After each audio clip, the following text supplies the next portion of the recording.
கரூர் மாவட்ட ஆட்சியர் அலுவலகம் உட்பட பல்வேறு இடங்களில் போஸ்டர்கள் கிழிக்கும் பணியில் நகராட்சி ஊழியர்கள் ஈடுபட்டுள்ளனர்.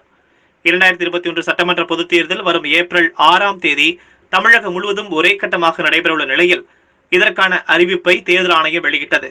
இந்நிலையில் கரூர் மாவட்டத்தில் உள்ள பல்வேறு இடங்களில் அதிமுக, திமுக, பாஜக உள்ளிட்ட பல்வேறு கட்சிகள் அவர்கள் வரைந்திருக்கும் சின்னங்கள் மற்றும் சுவர் விளம்பரங்கள் மறைத்து வருகின்றனர்.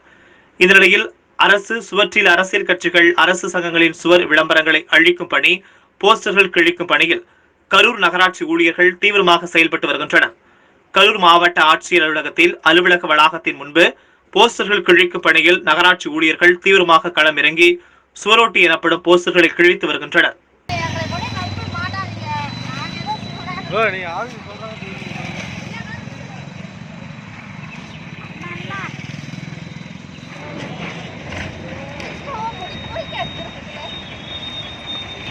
Ah,